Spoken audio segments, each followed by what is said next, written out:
Welcome to today's Explainer. We've got a really fascinating and frankly absolutely crucial structural challenge to unpack today.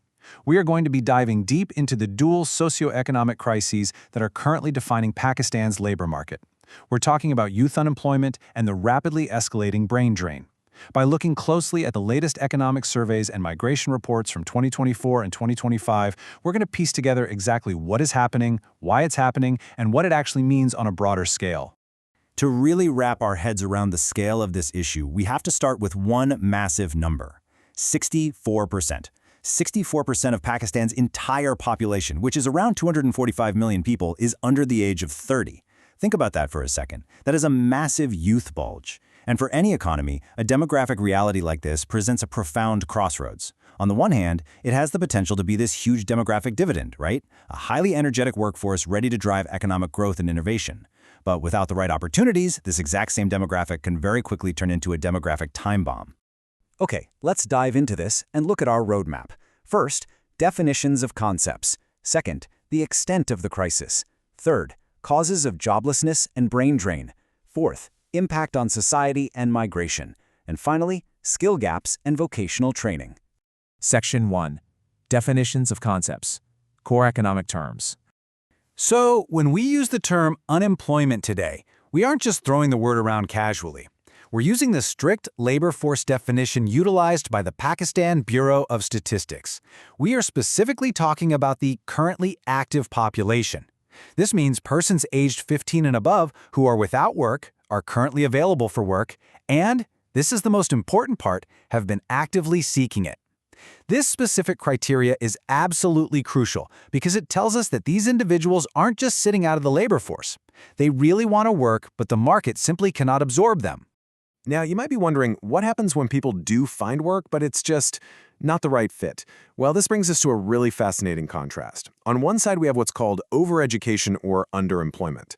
This happens when highly qualified university graduates are essentially forced to take low-skilled jobs just because that's all that's available. On the flip side, we have brain drain. This is when those highly skilled professionals, your IT personnel, doctors, engineers, decide, hey, no way, I'm not going to settle for underemployment, and instead they pack up and emigrate to other countries entirely.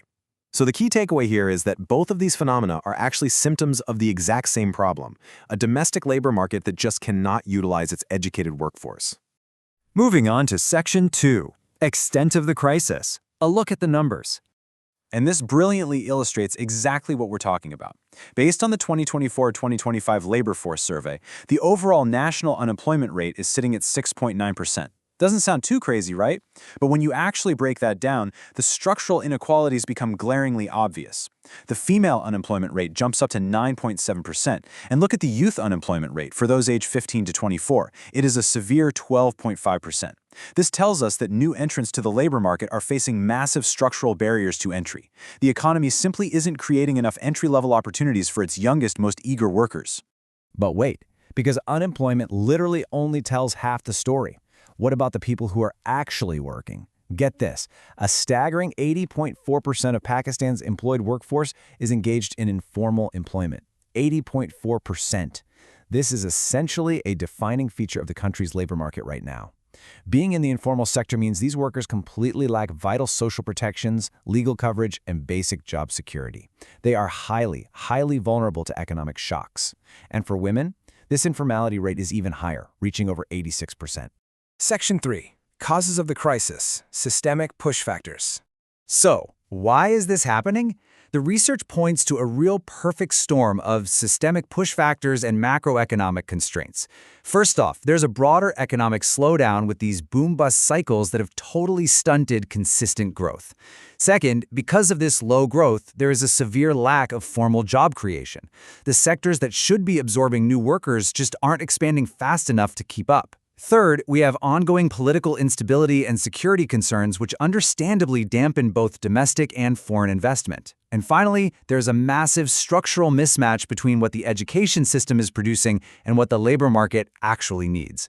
To really highlight that last point about education, there's a quote directly from the source material studying underemployment that hits the nail on the head. It says, "Supply of some skilled labor may have outstripped the demand, high-qualified peoples taking positions of low-qualified peoples. Over the last 2 decades, Pakistan has seen a rapid expansion in higher education enrollment. But because the economy hasn't evolved to create enough highly skilled roles to match, you get this cascading effect.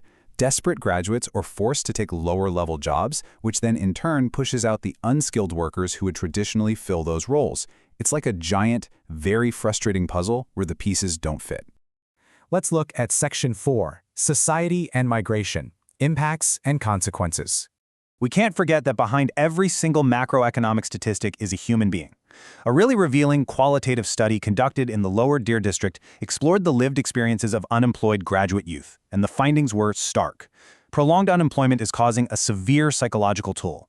Graduates are reporting deep depression, intense frustration, low self-esteem, and feelings of total social exclusion.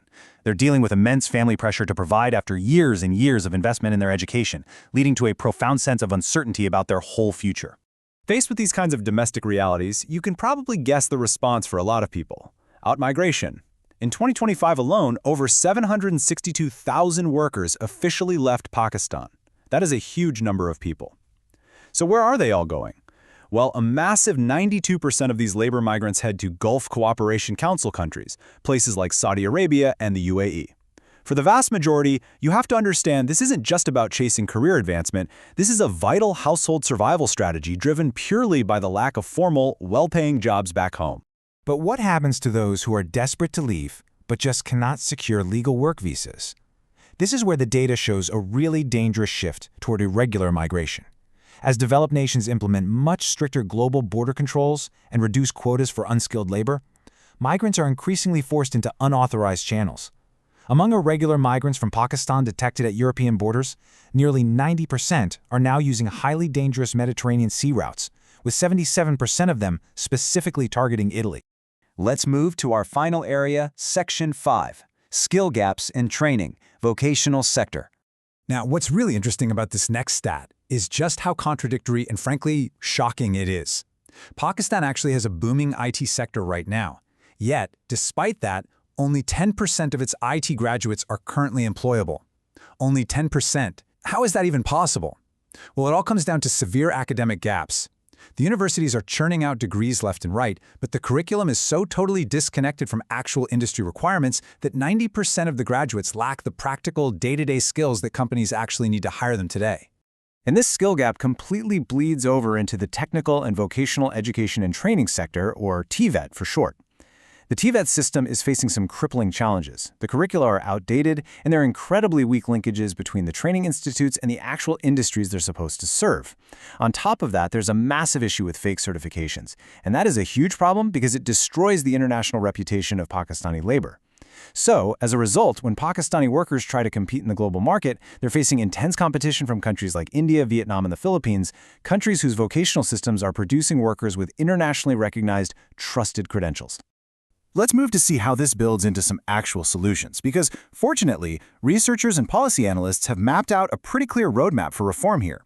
First, Pakistan absolutely must holistically reform its TVET sector to completely align with global, internationally recognized standards. Second, authorities have to strictly regulate and eliminate that ecosystem of fake credentials we just talked about in order to restore international trust.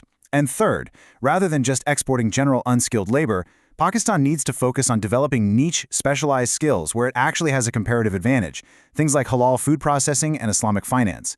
That is how you make its youth globally competitive again. Which brings us to our final thought for today. We've seen the data, we've explored the human impact, and we've unpacked the structural causes.